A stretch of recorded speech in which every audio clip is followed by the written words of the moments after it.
AP రాజకీయాల్లో ప్రతిపక్షం పాలకపక్షంపై చేస్తున్న మెయిన్ విమర్శ డిఎస్సి నోటిఫికేషన్స్ పై అవకతవకలు జరిగాయి, పేపర్ లీకేజ్ అంటూ అభ్యర్థులు కూడా అసంతృప్తిగా ఉన్నారంటూ కూడా చేస్తుంటే ఆరోపణలు చేస్తుంటే పాలకపక్షం మాత్రం మేము 100% కరెక్ట్ గానే ఫుల్ఫిల్ చేసామని చెప్తున్నారు. అయితే ఈ నేపథ్యంలో మనతో మాట్లాడడానికి మన గ్రాడ్యుయేట్ ఎమ్మెల్సీ చిరంజీవి గారు ఉన్నారు. సార్, అసలు ఇది నిజంగా జరిగిందా? రాజకీయ పక్షపాతమా, లేదంటే నిజంగా అభ్యర్థుల పక్షపాతం కూడా ఉందా? ఇది 100కి 100% రాజకీయంగా ఎన్డీఏ ప్రభుత్వంపై బురద జల్లడానికి ఎక్కడ తప్పు ఏది జరగలేదు కాబట్టి ఏ వంక లేనివాడు డొంక పట్టుకొని ఏడ్చినట్టుగా ఏదో ఒక బురద జల్లాలని జల్లింది తప్ప ఇందులో ఇలాంటి వాస్తవం కూడా లేదు. ఎందుకంటే పేపర్ లీక్ అనే ప్రశ్న ఉండదు. 42,000 క్వశ్చన్ బ్యాంక్ తయారు చేసి టీసీఎస్ ఆయాన్ ద్వారా అందులో సిస్టంలో అప్లోడ్ చేస్తారు. ఎగ్జామ్కి వెళ్ళడానికి ఒక 10 నిమిషాలు 20 నిమిషాల ముందు మాత్రమే ఆ బ్యాచ్కి ఏ పేపర్ వస్తుంది అనేది సిబిటి కంప్యూటర్ బేస్డ్ టెస్ట్లో నిర్ధారించబడుతుంది.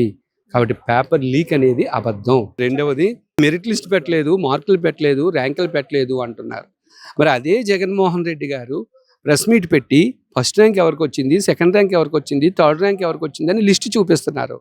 మరి మా ప్రభుత్వం మెరిట్ లిస్ట్ పెట్టకపోతే ఆ లిస్ట్ మీకెక్కడికి వచ్చింది అంటే మీరు తప్పుడు ప్రచారం చేస్తున్నారనే కదా అర్థం. మూడవది, ఈ మధ్య కొత్తగా కమ్మా కులస్తులకి పోస్టులన్నీ ఇచ్చేశారు అని అన్నారు స్పోర్ట్స్ కోటాలో. మరలా ఆ డేటా తీశారు. ఆ డేటా తీస్తే మొత్తం తీసిన 382 ఉద్యోగాల్లో కమ్మా వర్గానికి వచ్చిన ఉద్యోగాలు ఎన్ని? 9.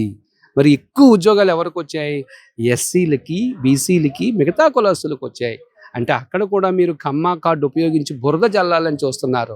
రాష్ట్ర ప్రజలు ప్రతి దాన్ని అబ్జర్వ్ చేస్తున్నారు. సార్, మెగా డిఎస్సిలో మెగా అనే పదం దేనికి సార్? రాజకీయ ప్రలోభం కోసమేనా? మెగా అనే పదం ఎప్పుడైనా సరే ఎందుకు వాడతారంటే పెద్ద సంఖ్యలో ఉద్యోగాలు తీసినప్పుడు, అది డిఎస్సి కావచ్చు, ఇంకో గ్రూప్ 1 కావచ్చు, గ్రూప్ 2 కావచ్చు, పెద్ద సంఖ్యలో ఉద్యోగాలు తీసినప్పుడు మెగా అనే పదం వాడతారు.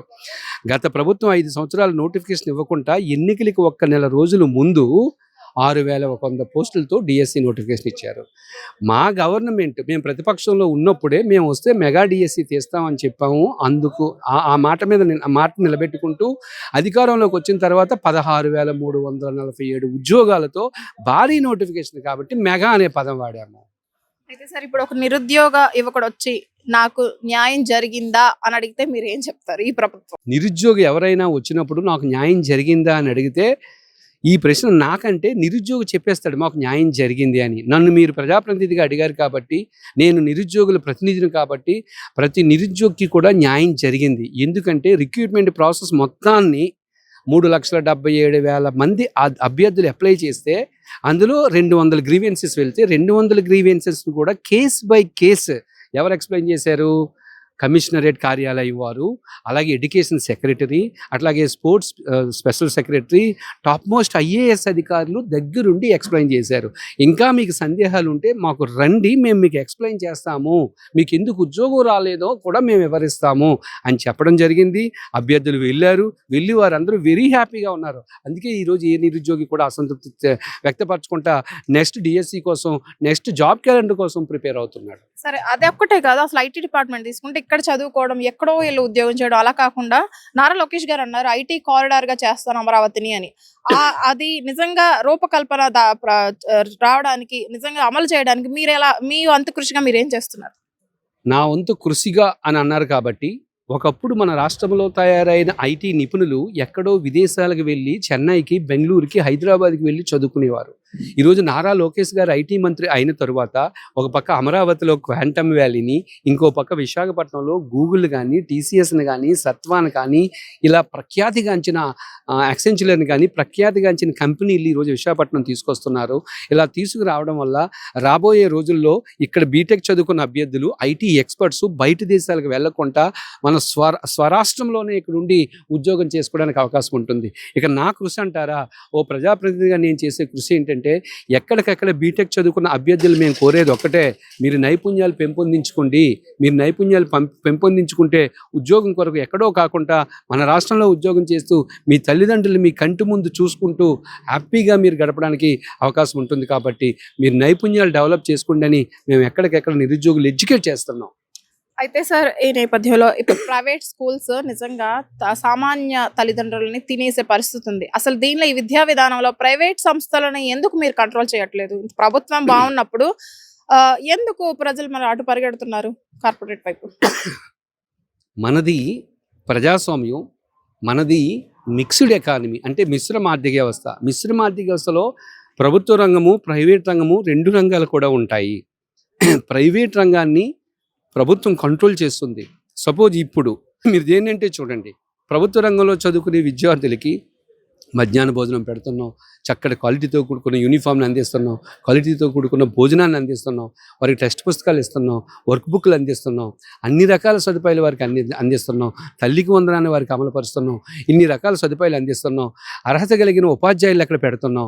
లోకేష్ గారు వచ్చిన తర్వాత అయితే సార్ శాఖ కాబట్టి ప్రతి స్కూల్కి ఒక ఇన్ఫ్రాస్ట్రక్చర్ని డెవలప్ చేయడానికి కృషి చేస్తున్నాం.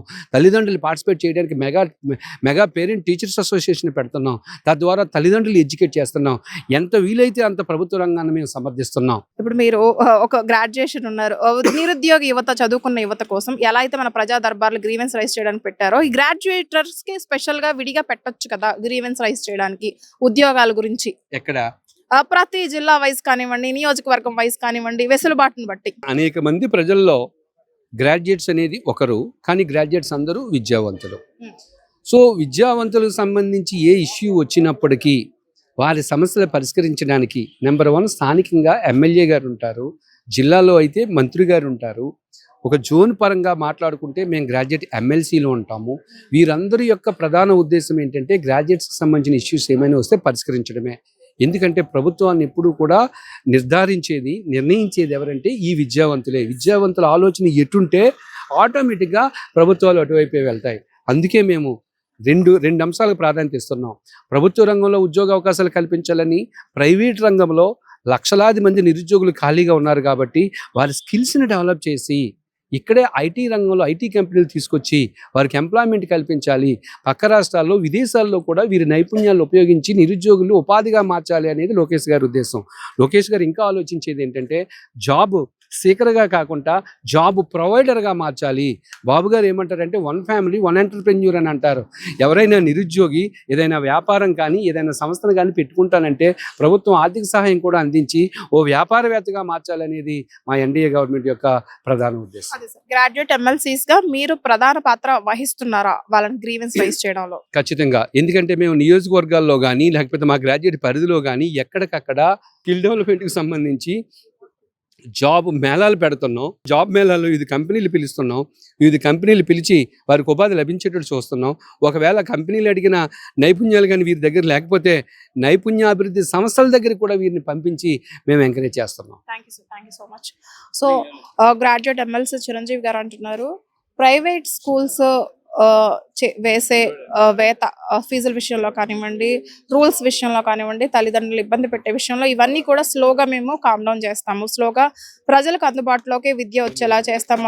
అదే కాకుండా చదువుకుని నిరుద్యోగ యువతకు కూడా తగిన సదుపాయాల కోసం స్పెషల్ గ్రీవెన్స్ ప్రోగ్రామ్స్ కూడా మేము ప్రొవైడ్ చేయడానికి అందరం సిద్ధం చేస్తున్నామని కూడా చెప్తున్నారు. అయితే డిఎస్సి విషయంలో జరుగుతున్న అసత్య ప్రచారంలో ఎటువంటి నిజం లేదు. అభ్యర్థులే 100% ఫుల్ఫిల్ హ్యాపీగా ఉన్నారు.